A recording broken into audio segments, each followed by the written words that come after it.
wanted counsel, but she also said, is there anything natural that I could use to help with my depressive symptoms? Now, is there?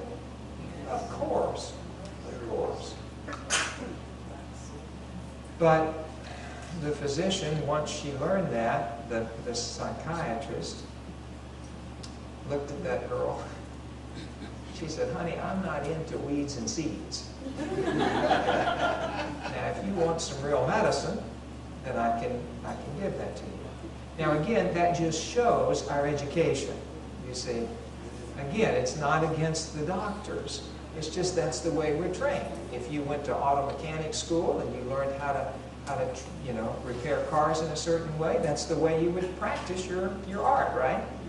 And so physicians, too, need to be gently dealt with and re-educated along these lines, and it's going to take a little while. Okay? But without a question, the herbal medicines are here. They're going to stay, and I believe it's God's doing. And He's going to exalt this method more and more. But we do need additional training for healthcare practitioners in order to fill the knowledge gap.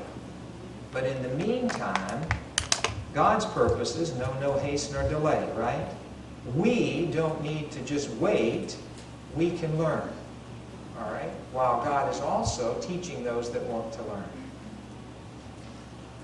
Why is the use of botanical medicines becoming more and more popular today? Well, let's look. Many people have lost faith in the mainstream medicine, especially if it has failed them in overcoming disease, or if they have been harmed by its therapies. Is that reasonable? They're a little frightened now, and they're starting to look around. Is there some other options? Simple economics. In many cases, people just can't afford any longer to pay for conventional health care. Even the drugs themselves are becoming more and more and more expensive. Many people are coming to believe that any natural treatment is inherently safer or better than one produced in a lab or high-tech manufacturing facility. Now, these are the ideas that people are having. I'm not saying that's always true, but this is some of the thinking that people, if it's natural, it's better. The herbal industry has also developed a high profile, and in many developing countries and in the U.S. through advertisements of its herbal products. You get on the internet, you notice it's just everywhere. The herbals, the botanicals. And finally, I really believe that God Himself is going to exalt a system of healing that He originated, that is biblically supported, and without so much injury to the human frame. And I think that that's what He is about. Now let's look at this. In Genesis 1:11, here is where God mentions that the earth bring forth the grass, the herb yielding seed, the fruit trees, and so forth. So who is the originator of the herbs? Who created them? Jesus, right? Of course. Now, if He designed these, He had a plan what He was going to do with these. Obviously, they're good for food, right?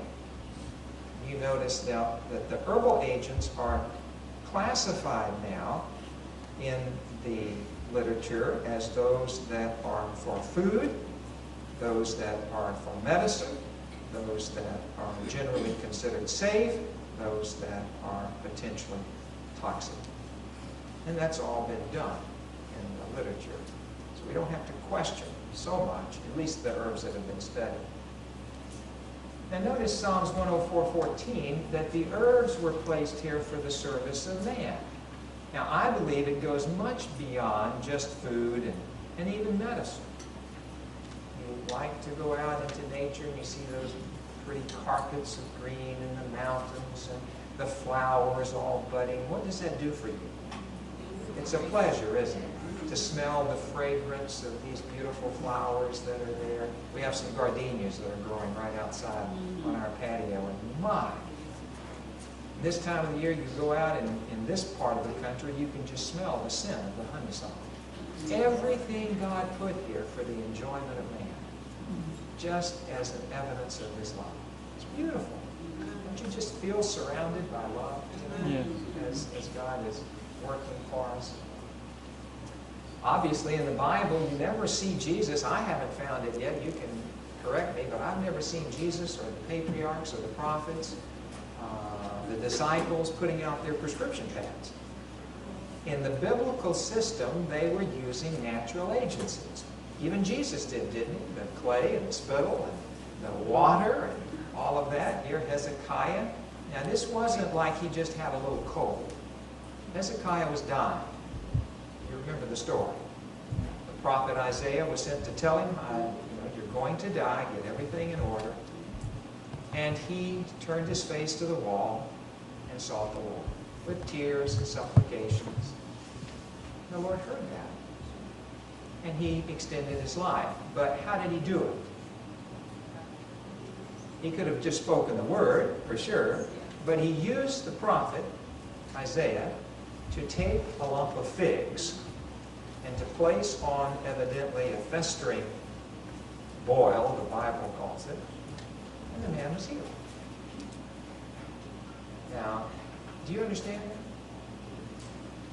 You eat figs, don't you? I don't know that we're going to always understand everything that the Lord does, but He has given us the mandate. Use the natural substances.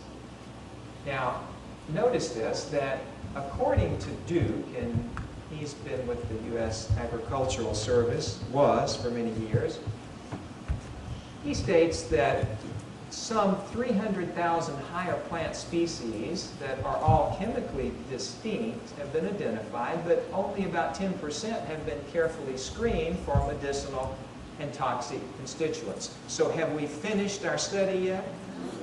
We're just starting. We're just starting. A really good herbalist might know 1,000 to 2,000 species, rarely more. For those of us who put faith in what we consider to be inspired Christian counsel, we'll just look at a few statements here from Second Selected Messages. There are simple herbs and roots that every family may use for themselves, and they need not call a physician any sooner than they would call a lawyer. Do you ever need an attorney? Have you ever needed an attorney? Well, if you need one, you better get a good one, right? And it's the same way as with physicians. If you need a doctor, you need one. Okay? Don't feel like you've got to stay away from the doctor. If you need a physician, get a good one that knows, the arts, that he's been trained, he knows all of it. Now, he may not know all about the herbal agents just yet, but you can even work with him and help him, or her maybe, okay, if you know these things, but you need to know what the problem is.